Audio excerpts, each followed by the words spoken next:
सुप्रभात सभी को। मैं धर्म प्रकाश, आपको हमारे YouTube चैनल पे बहुत बहुत स्वागत है। बच्चों, जैसा कि आप जानते हो, आज हम लोग एक बहुत प्यारा सा चैप्टर, बहुत अच्छा चैप्टर, जिसका नाम है property of parallel line.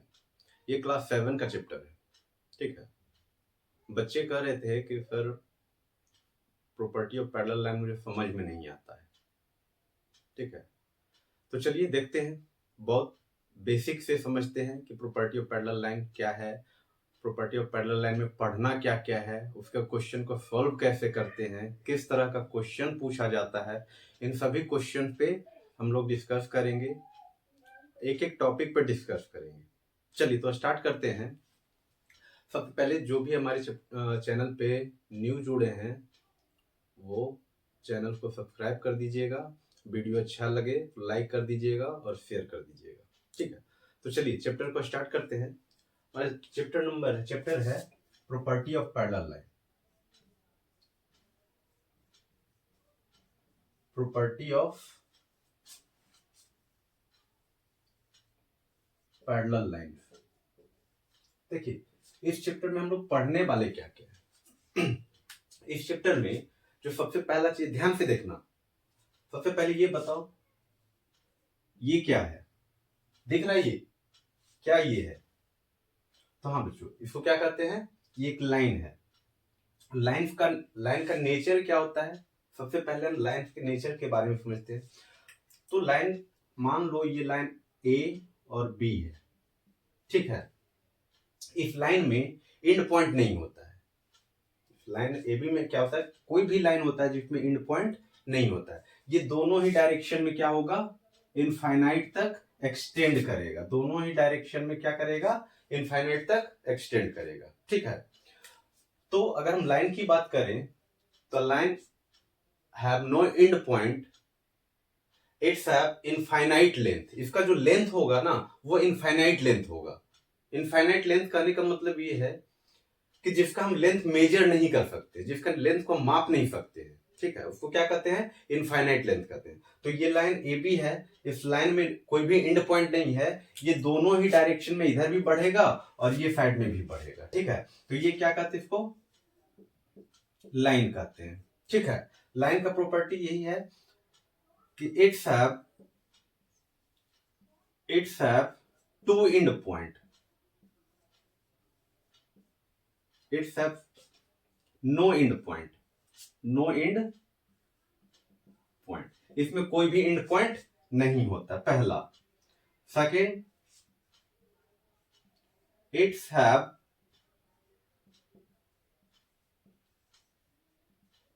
Indefinite length. इसका लेंथ क्या होता है? इंडेफिनिट होता है। और लाइन को रिप्रेजेंट कैसे करते हैं? अगर सपोज ये लाइन है ए बी है, इसको मैथमेटिकली रिप्रेजेंट करना हो, डिनोट करना हो, तो हम लोग क्या लिखते हैं? एक लाइन ए बी है, इसके सर के ऊपर एक लाइन देते हैं और दोनों ही एंड पे क्या करते हैं? एरो लगा देते हैं। ठीक है, सो दिस इज द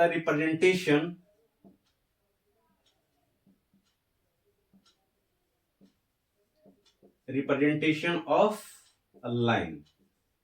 ठीक है, इस तरह से हम लोग लाइन को रिप्रेजेंट करते हैं। चलिए, तो सबसे पहले हम लोग को ये समझना है कि लाइन क्या है। लाइन के बारे में देख लिए, लाइन में एंड पॉइंट नहीं होता है। लाइन का जो लेंथ होता है वो क्या होता है? इंडेफिनिट लेंथ होता है। लाइन को रिप्रेजेंट कैसे करते हैं ये देख लिए। तो बच्चे, अगर आपको लाइन के बारे में जानकारी है, लाइन को आप अच्छी तरह से समझ रहे हैं, तो इसके बाद हम लोग सेकेंड पॉइंट जो है, सेकेंड पॉइंट को हम लोग देखते हैं। सेकेंड पॉइंट है आपका पैरेलल लाइन। पैरेलल लाइन क्या होता है? ठीक है, पैरेलल लाइन क्या होता है? दो लाइन पैरेलल कब होगा और पैरेलल कब नहीं होगा? कब हम दो लाइन को पैरेलल कहेंगे और कब पैरेलल नहीं कहेंगे? तो ध्यान से देखिएगा। मान लेते हैं कि ये क्या है? एक लाइन है, कि इसका नाम देते हैं एल, और एक लाइन और ले लेते हैं, ये दूसरा लाइन है, इसका नाम दे देते हैं एम। अपने पास दो लाइन है, एक एल है और एक एम है। इस लाइन का टेंडेंसी आप लोग को पता है कि ये दोनों ही डायरेक्शन में क्या होगा? बढ़ेगा। ये लाइन इस डायरेक्शन में एक्सटेंड करेगा और इधर भी एक्सटेंड करेगा। ये लाइन एम जो है ये भी इधर एक्सटेंड करेगा और इधर एक्सटेंड करेगा। तो ये दो लाइन पैरेलल कब होगा, इस दो लाइन को पैरेलल हम लोग कब कहेंगे? तो दो लाइन पैरेलल कब होता है? Two lines are said to be parallel. दो लाइन पैरेलल कब कहलाता है? First, if they do not intersect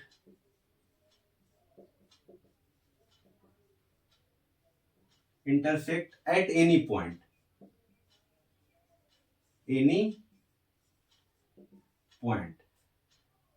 and second, distance between two lines at any point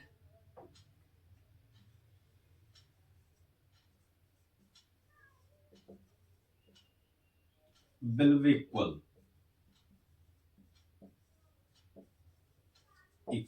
ठीक है, पहला क्या है कि दो लाइन पैरेलल कब होगा? ये दो लाइन पैरेलल कब होगा?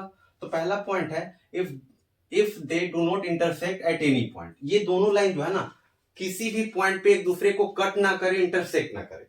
अगर हम इस लाइन को एक्सटेंड करते हैं तो इस डायरेक्शन में एक्सटेंड करेंगे, इस डायरेक्शन में एक्सटेंड करेंगे। आप ध्यान से देखो, क्या ये दोनों लाइन एक दूसरे को कहीं पे इंटरसेक्ट कर रहा है? क्या नहीं कर रहा है। तो जब ये दो लाइन एक दूसरे को इंटरसेक्ट नहीं कर रहा है तो हम लोग ये कह सकते हैं क्या कि लाइन एल जो है लाइन एम के पैरेलल है। ठीक है, और दूसरा पॉइंट क्या करता है? Distance between two lines at any point will be same. मान लो इस पॉइंट पे इसका डिस्टेंस चेक करते हैं तो इसका डिस्टेंस जो है ये ओ और पी है, इसका डिस्टेंस क्या आ गया? D1 आ गया।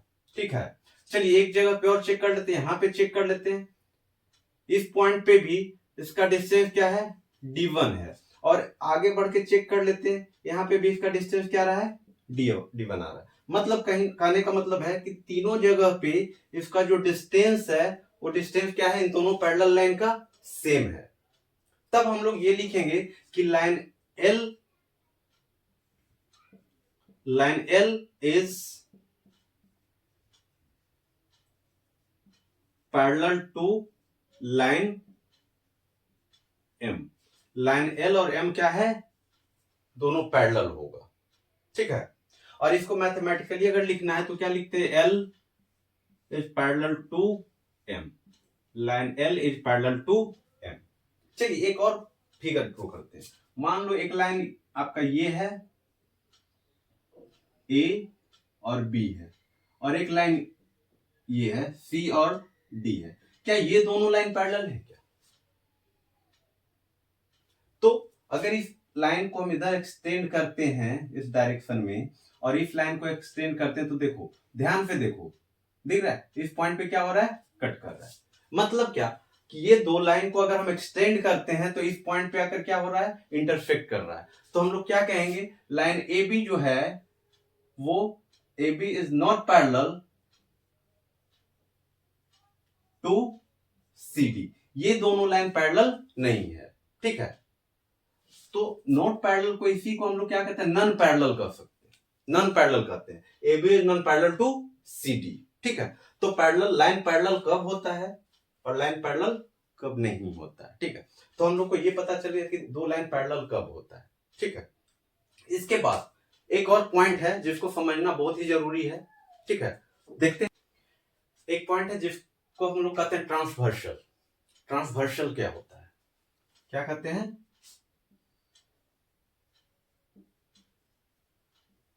Transversal.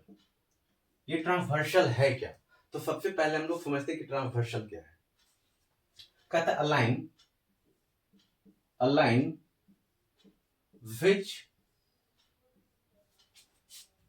Cut two or more than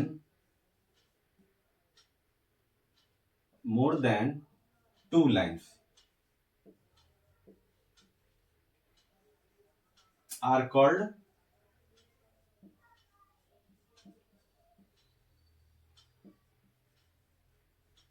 transversal. क्या करता है कि line which cut two or more than two lines is called transversal. अगर दो लाइन है,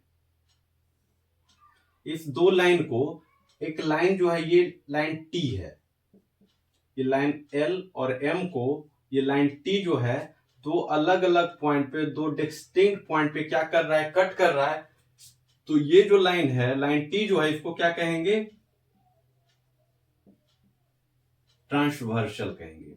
ठीक है, लाइन टी को क्या कहेंगे, ट्रांसवर्सल कहेंगे। क्यों ट्रांसवर्सल कहेंगे, क्योंकि ये जो लाइन है टी है, ये दो लाइन एल और एम को तो अलग अलग पॉइंट पे क्या कर रहा है, कट कर रहा है। बात समझ में आ रहा है ना, ध्यान से देखो। ट्रांसवर्सल क्या होता है, transversal is a line cut two or more than to line. यहां पे देखो दो लाइन है, दो से अधिक भी लाइन हो सकता है। इस लाइन को नाम देते हैं एन है।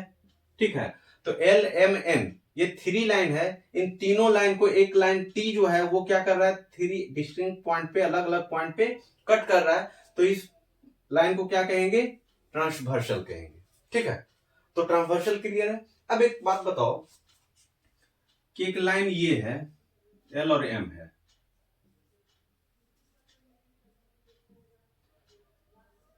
इन दोनों लाइन को कट कर रहा है। ठीक है, तो क्या इसको हम ट्रांसवर्सल कर सकते हैं। लाइन एल और एम को ये क्या कर रहा है, कट कर रहा है दो पॉइंट पे, तो क्या इसको ट्रांसवर्सल कर सकते हैं। तो आपका जवाब होगा नहीं, इसको ट्रांसवर्सल नहीं कर सकते, क्योंकि हम लोग जानते हैं कि लाइन का जो टेंडेंसी होता है, लाइन एक स्ट्रेट लाइन, ये एक सीधी लाइन होती है। ठीक है, ये मुड़ता नहीं है। तो क्या है, इस दोनों लाइन को दो अलग अलग ट्रांसवर्सल क्या कर रहा है, कट कर रहा है। इस एल और एम को एक लाइन ये जो है ये कट करेगा और एक लाइन ये कट करेगा। तो इस लाइन को ट्रांसवर्सल टी कहेंगे और इस लाइन को ट्रांसवर्सल कुछ और नाम दे देते हैं, मान लो के दे देते हैं। ठीक है, तो ये जो सीधा लाइन होता है ना, इसको ट्रांसवर्सल करते हैं। ये यहां से क्या हुआ, यहां से मुड़ गया, तो ये क्या है, दो लाइन है। ठीक है, तो इन दोनों लाइन, ये दो लाइन है तो ये दो ट्रांसवर्सल हो गया। ठीक है, ये लाइन जो है इन दोनों लाइन को कट नहीं कर रहा है, जब इसको एक्सटेंड हम करेंगे तब ये कट करेगा। ठीक है, चलिए, तो ये हो गया ट्रांसवर्सल। इसके बाद हम लोग अपने टॉपिक पे आते हैं, property of parallel line. Property of parallel line क्या है, ये क्या है, दो लाइन है, एक लाइन एल ले लिए और एक लाइन एम ले लिए। ठीक है, और ये जो लाइन एल है वो पैरेलल होगा लाइन एम का। एल और एम क्या है, दो पैरेलल लाइन है। ये लाइन एल और ये लाइन एम दोनों क्या है, पैरेलल लाइन है। इसको एक ट्रांसवर्सल क्या है, इंटरसेक्ट कर रही है, कट कर रही है। ये ट्रांसवर्सल का नाम टी दे देते हैं। ये दो अलग अलग पॉइंट पे कट कर, तो आप ध्यान से देखो, इन दोनों पैरेलल लाइन को ये ट्रांसवर्सल जब कट करती है तो यहाँ पे कुछ एंगल बन रहा है ना, ध्यान से देखो। एक एंगल ये बन रहा है, एक एंगल ये बन रहा है, ये एंगल है और ये एंगल बन रहा है। ठीक है, सिमिलरली यहाँ पे भी एंगल बन रहा है, ये एंगल है, ये एंगल है और ये एंगल। इस एंगल्स को कुछ नाम दे देते हैं। ठीक है, मान लो ये एंगल 1 है, ये एंगल 2 है, ये एंगल 3 है, ये एंगल 4 है, ये 5 है, ये 6 है, 7 है और 8 है। ठीक है, अब क्वेश्चन ये आता है कि sir property of parallel line क्या है। प्रॉपर्टी ऑफ पैरेलल लाइन, इन जो एंगल्स है ना, इस एंगल्स का जो रिलेशन है, एंगल्स के बीच में जो रिलेशन है, उस रिलेशन को ही प्रॉपर्टी कहते हैं। ये सभी एंगल्स जो है बन रहा है, 8 एंगल बन रहा है, इन सभी 8 एंगल्स के बीच में जो रिलेशन होता है, उस रिलेशन को हम लोग क्या कहते हैं, प्रॉपर्टी ऑफ पैरेलल लाइन कहते हैं। तो यहाँ पे 4 पॉइंट को हम लोग ध्यान से देखेंगे। तो एक पॉइंट तो ये आपका होता है, सबसे पहले ये समझो कि इंटीरियर क्या होता है, इंटीरियर क्या होता है, और दूसरा एक्सटीरियर क्या होता है। एक्सटीरियर, इंटीरियर एंगल और एक्सटीरियर एंगल क्या होता है।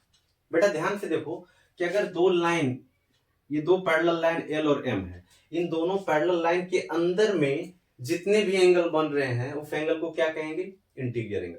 तो इन दोनों पैरेलल लाइन के बीच में कौन कौन सा एंगल है, एंगल 4, 3, 6 और 5। तो इन 4 एंगल को क्या कहेंगे? इंटीरियर एंगल कहेंगे।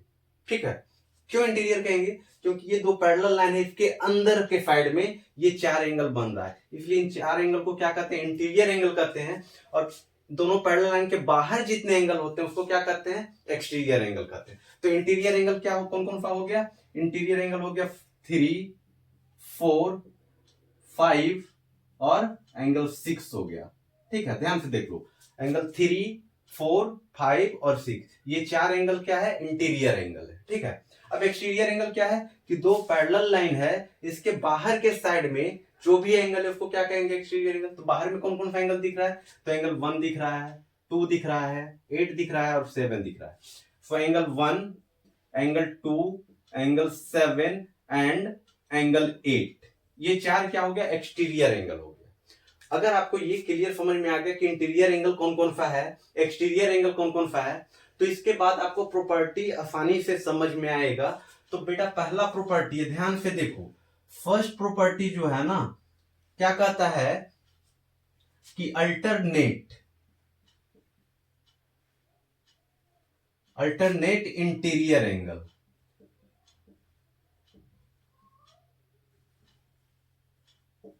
Alternate interior angle, alternate interior angle कैसा होता है? इसको ब्रैकेट में लिख देते हैं कि ये जो होता है इक्वल होता है। Pair of alternate interior angle are equal.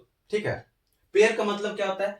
कि 2 एंगल को हम लोग रिलेट करते हैं। ठीक है ना, ये जो रिलेशन है 2 एंगल के बीच में रिलेशन होता है, तो इसीलिए कहते हैं pair of alternate interior angle. और ये pair of alternate interior angle क्या होता है? इक्वल होता है आपस में। ठीक है, अब क्वेश्चन ये आता है कि sir pair of alternate interior angle कौन सा? अरे ध्यान दो, बता रहा हूं, pair of alternate interior angle क्या होता है, कौन सा होता है? तो बेटा यहां पे वर्ड यूज हुआ है इंटीरियर। इंटीरियर में कौन कौन सा एंगल है? तो जब आपको पता है कि एंगल 3, 4, 5 और 6 ये क्या है? इंटीरियर एंगल है। इसमें से अल्टरनेट इंटीरियर एंगल कौन कौन सा होगा? तो आप बेटा कुछ नहीं करो, इस यहां से आप एक क्रॉस लगाओ। ठीक है, इस तरफ से देखो कौन कौन सा एंगल कट रहा है। एंगल 3, ये जो लाइन है एंगल 3 और एंगल 5 को कट कर रहा है, और ये सेकेंड वाला लाइन है 4 और 6 को कट कर रहा है। तो यही क्या है? Pair of alternate interior angle. तो इसको हम लोग लिख लेते हैं कि angle 3 and angle 5 pair of alternate interior angle. And दूसरा पेयर कौन सा हो जाएगा? 4 और 6 हो जाएगा। Angle 4 and angle 6। ठीक है, ये 2 क्या होता है? Pair of alternate interior angle होता है। ठीक है, pair of alternate interior angle होता है। अब दूसरा है कि sir pair of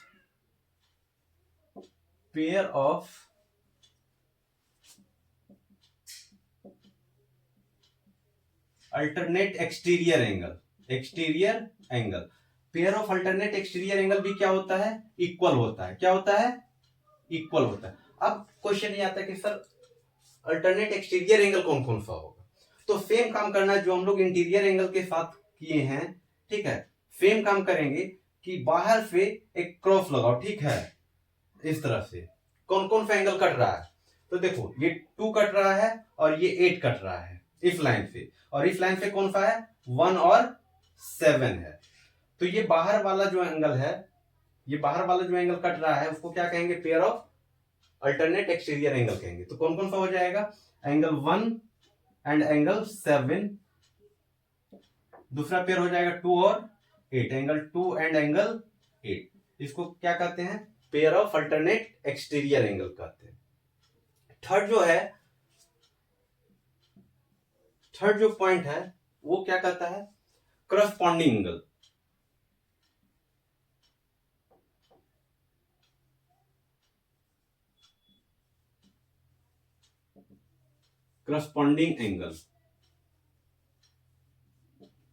corresponding angle भी क्या होता है? इक्वल होता है। करस्पॉन्डिंग एंगल भी क्या होता है? इक्वल होता है। अब क्वेश्चन ये आता है कि करस्पॉन्डिंग एंगल कौन सा? Pair of alternate interior angle समझ गए, pair of alternate exterior angle समझ में आ गया, करस्पॉन्डिंग एंगल कौन सा होता है?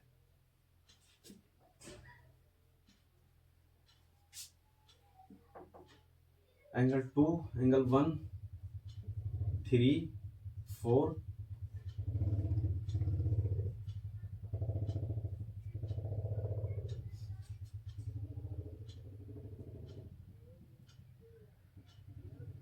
5, 6, 7, 7 और 8। ठीक है, ध्यान से देखो करस्पॉन्डिंग एंगल क्या होता है।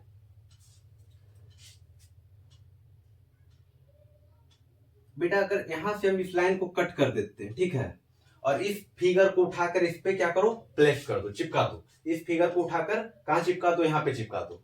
तो देखो कौन कौन सा एंगल, ये जो एंगल है इस पे चिपक जाएगा, ये एंगल 3 जो है एंगल 7 के साथ चिपक जाएगा, एंगल 1 जो है वो एंगल 5 के जगह पे आ जाएगा, एंगल 4 जो है वो एंगल 8 के जगह पे आ जाएगा।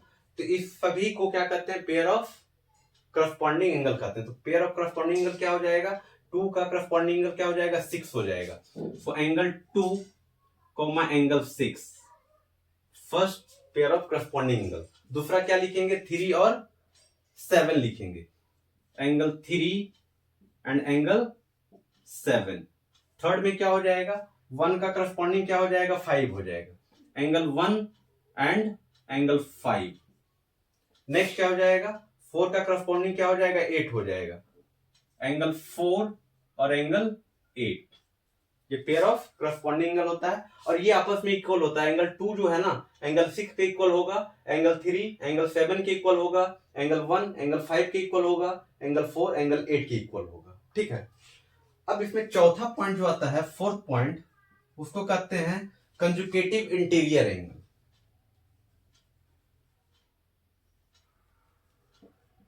कंजुगेटिव इंटीरियर एंगल्स कहते हैं और इसी को शॉर्ट फॉर्म में कहते हैं क्या, को इंटीरियर एंगल्स लिखते हैं। इसको क्या लिखते हैं, को इंटीरियर एंगल। और इसका जो सम होता है ना, इसका जो सम होता है सप्लीमेंट्री होता है, सप्लीमेंट्री होता है। अब क्वेश्चन ये आता है कि पेयर ऑफ करस्पॉन्डिंग एंगल कौन सा होगा, सॉरी कंजुगेटिव एंगल कौन सा होगा। तो ध्यान से देखो, ये जो पैरेलल लाइन है इसको एक ट्रांसवर्सल क्या है, कट कर रहा है। तो ट्रांसवर्सल के सेम साइड पे, ट्रांसवर्सल का एक राइट साइड हो गया और एक लेफ्ट साइड हो गया। राइट साइड में कौन कौन सा इंटीरियर एंगल है, राइट साइड में इंटीरियर एंगल ये दोनों है और लेफ्ट साइड में क्या है, ये दोनों है। तो इन दोनों का जो सम होगा वो क्या कहलाएगा, 180 डिग्री। और ये दोनों एंगल का सम क्या कहलाएगा, इन दोनों का पेयर क्या कहलाएगा, कंजुगेटिव इंटीरियर एंगल कहलाएगा। ठीक है, तो क्या हो जाएगा, angle 3 comma angle 6 and angle 4 comma angle 5, this is the pair of conjugative interior angle. और इसी को क्या कहते हैं, को इंटीरियर एंगल कहते हैं। ठीक है, तो ये 4 पॉइंट आपको अच्छे से समझना है, 1 2 3 और 4। इसी 4 पॉइंट को क्या कहते हैं, प्रॉपर्टी ऑफ पैरेलल लाइन कहते हैं। ठीक है, तो उम्मीद है कि आप लोग को समझ में आया होगा। अगर वीडियो आप लोग को अच्छा लग रहा हो तो लाइक कर दीजिएगा, सब्सक्राइब कर दीजिएगा और शेयर कर देते तो मजा आ जाता है।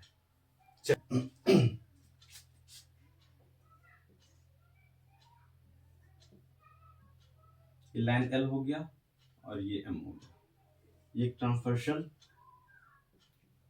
टी है, एंगल 1 एंगल 2 एंगल 3 एंगल 4, 1 2 3 4 5 6 7 और ये 8 हो गया। ठीक है, और कहता है कि एंगल 1 जो है वो इक्वल है 45 degree, angle 1 equals to 45 degree.